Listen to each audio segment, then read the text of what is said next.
नमस्कार दोस्तों, जैसे मैंने आपको प्रॉमिस किया कि आने वाले कुछ एपिसोड्स में आपको डेट म्यूचुअल फंड की बारीकियों के बारे में समझाया जाएगा, डेट ऑप्शंस की बारीकियों के बारे में समझाया जाएगा।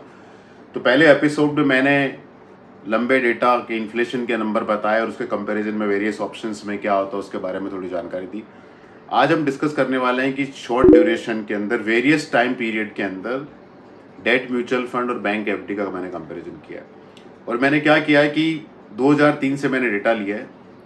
बिगनिंग ऑफ एवरी मंथ, मतलब बिगनिंग ऑफ एवरी मंथ 7 दिन की एफडी रेट क्या रही, 14 दिन की क्या रही, 30 दिन की क्या रही, 90 दिन की क्या रही, 180 दिन की क्या रही, एक्चुअल एफडी रेट क्या रही, उसके अगेंस्ट में कौन सा कॉम्पिटिटिव प्रोडक्ट है डेट म्यूचुअल फंड में।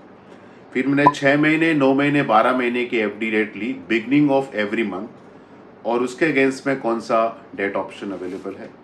फिर मैंने लिया है 12 महीने, 24 महीने और 36 महीने, बिगनिंग ऑफ एवरी मंथ 12 महीने, 24 महीने, 36 महीने की एक्चुअल एफडी रेट क्या रही।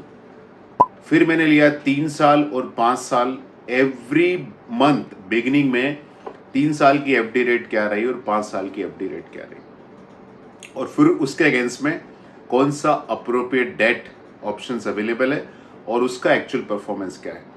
तो मैंने 7 डे टू 180 डेज के डेटा निकाले एक्चुअल एफडी के।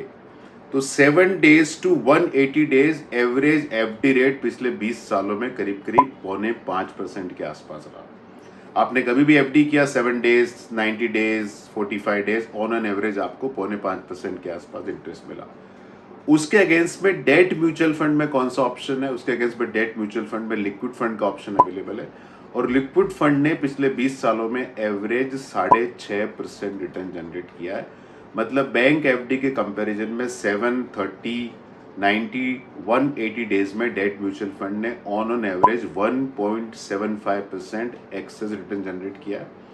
और कितने टाइम बैंक एफडी से ज़्यादा रिटर्न जनरेट किया है, तो बिगनिंग ऑफ द मंथ में जो एफडी रेट थी उसके कंपैरिजन में अगले 7, 14, 30, 45, 90, 180 दिन के पीरियड में 96% time date mutual fund, liquid mutual fund का एक्चुअल रिटर्न इस रेस्पेक्टिव बैंक एफडी से ज़्यादा रहा है।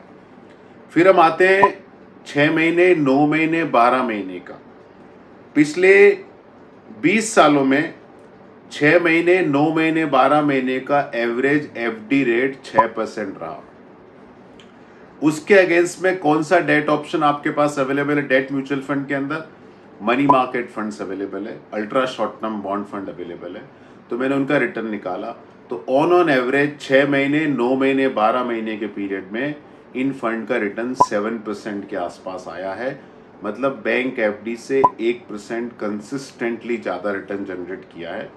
और 80% ऑफ द टाइम जो बैंक एफडी थी बिगनिंग ऑफ द मंथ में, जो 6 महीने की या 9 महीने की या 12 महीने की बैंक एफडी रेट थी, 80% of the time actual money market fund का रिटर्न बैंक एफडी से 80% ऑफ द टाइम ज़्यादा रहा है। उसके बाद मैंने लिया है 12 महीने, 24 महीने और 36 महीने का पीरियड लिया है। पिछले 15-20 सालों में 12 महीने, 24 महीने और 36 महीने में एवरेज एफडी रेट 7.5% के आसपास रहा है। उसके अगेंस्ट में जो प्रोडक्ट है डेट म्यूचुअल फंड में, वह शॉर्ट टर्म बॉन्ड फंड है। उसका एवरेज रिटर्न 8.5% आया है 12 महीने, 24 महीने, 36 महीने के पीरियड में। और अगेन 80% ऑफ द टाइम 12 महीने, 24 महीने और 36 महीने के फ्यूचर पीरियड में बैंक एफडी से शॉर्ट टर्म बॉन्ड फंड ने ज़्यादा रिटर्न जनरेट किया है। फिर मैंने लिया 3 साल, 5 साल, 7 साल के नंबर और वहाँ मैंने corporate bond fund as a category लिए। और 3 साल, 5 साल, 7 साल की एवरेज एफडी रेट इंडिया में करीब करीब 7% के आसपास रही, 7-7.5% के आसपास रही। उसके अगेंस्ट में कॉर्पोरेट बॉन्ड फंड का रिटर्न करीब करीब 1.5% ज़्यादा रिटर्न जनरेट किया कॉर्पोरेट बॉन्ड फंड ने। और again 85% of the time corporate bond fund ने आने वाले 5 साल और 7 साल में बैंक एफडी से 85% टाइम रिटर्न ज़्यादा जनरेट किया है। तो आप कोई भी टाइम पीरियड ले ले, 7 days to 7 year period bank FD ले ले, आज की तारीख में नोट कर सकते हैं। आपको 1 साल की एफडी करनी है, 1 महीने की करनी है, 3 साल की करनी है, 5 साल की करनी है, 7 साल की करनी है, उसके अगेंस्ट में उसी मैच्योरिटी का डेट फंड ले लें।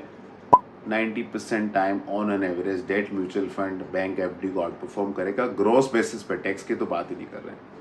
अभी दूसरा सवाल आता है, काफी लोग बोलते हैं कि डेट म्यूचुअल फंड को कैसे एनालाइज किया जाए।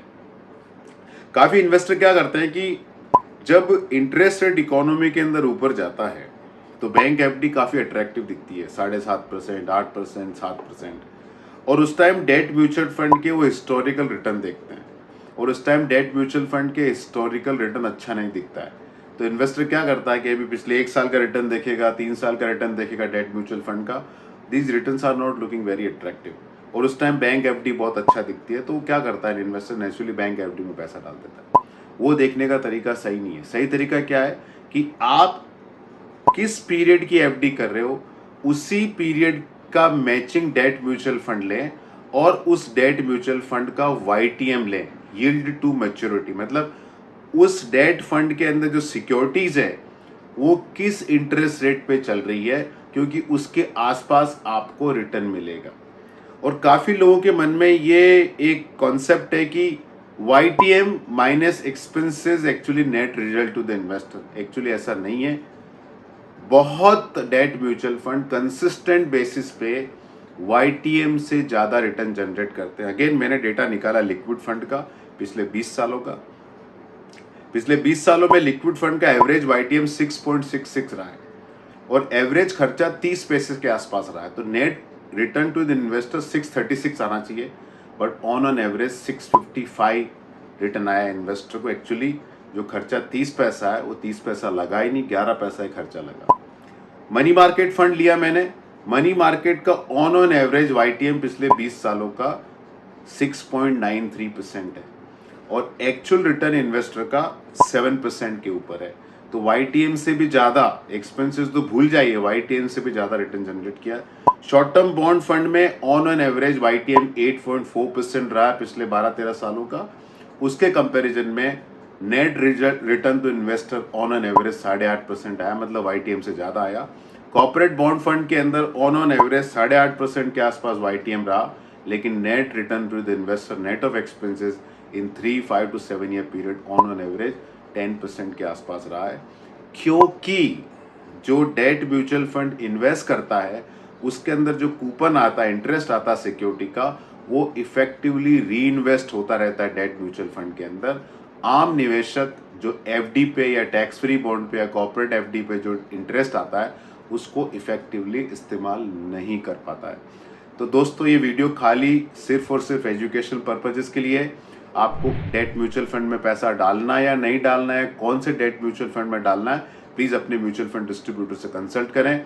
और इस बात का ख्याल रखें कि mutual fund investments are subject to market risk. आपको ऑफर डॉक्यूमेंट ढंग से पढ़ना है, रिस्क समझना है। ये मैंने डेटा दिए हैं, सारे पास्ट डेटा है, फ्यूचर में ऐसा होगा या नहीं होगा कोई गारंटी नहीं है। फाइनली ये आपका पैसा है, ये आपका फ्यूचर है, आप डिसाइड करें। हम इस पूरे प्रोसेस में बहुत ही छोटे इनेबलर हैं। धन्यवाद।